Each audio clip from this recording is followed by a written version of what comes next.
তোমার কি মনে হয় শানি, এত কিছু দেখার পরও আমি তোমাকে এখানে একা ফেলে এখান থেকে চলে যাব?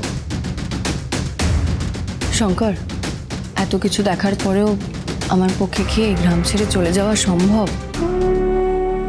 তুমি আজকে যে মানুষগুলোর জন্য এই জায়গাটাকে খারাপ ভাবছো, যেদিন আমি এই মানুষগুলোকে পাল্টে দেব সেদিন দেখবে এই জায়গাটা থেকে যেতে তোমাদের মনই চাইছে না। শঙ্কর, আমি জানি তুমি শিউলি, ধি, গুবলু ওদের নিয়ে টেনশন করছো। আমারও সেই দুশ্চিন্তাই আছে। আমি ওদের নিয়ে কোনো রিস্ক নিতে চাই না। তাই তুমি যদি মনে করো তাহলে তুমি ওদের নিয়ে ফিরে যেতে পারো। না ঐশানী, আমি তোমাকে এখানে একা রেখে যাব। গেলে তোমাকে নিয়ে যাব, নাহলে আমি থাকবো এখানে। বাবা, আমরা সবাই মিলে এখানে একসাথে থাকি না মায়ের কাছে? তুই এখানে থাকলে আমিও এখানে থাকবো মেজে জেম্মা। ও মা, তোরা এখানে থাকলে তো আমাকেও এখানেই থাকতে হবে, তাই না?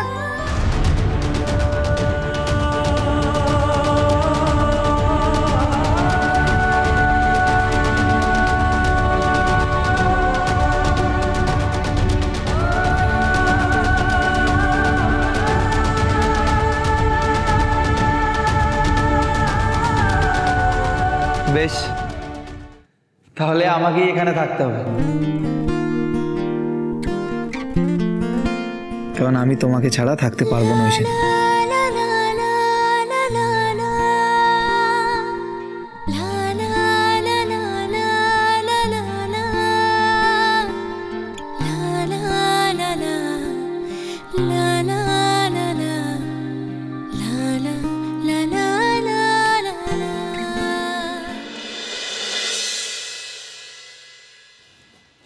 ম্যাডাম স্যার, আপনি আমার কথাটা বুঝুন।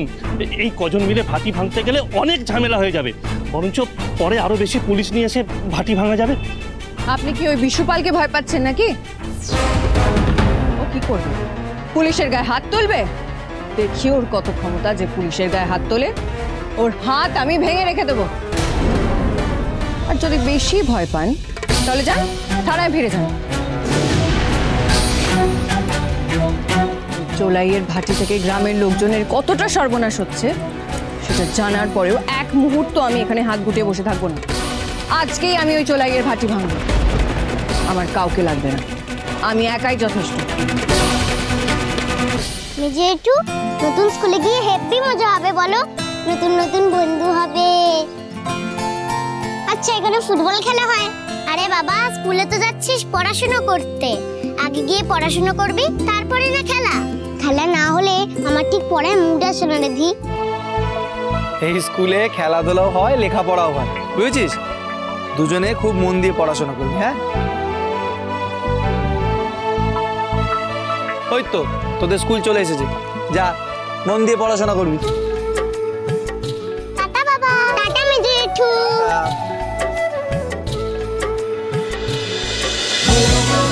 হরগৌরী পাইস হোটেল, সোম থেকে রবি প্রতিদিন রাত 10টায় স্টার জলসায় ও ডিজনি প্লাস হটস্টারে।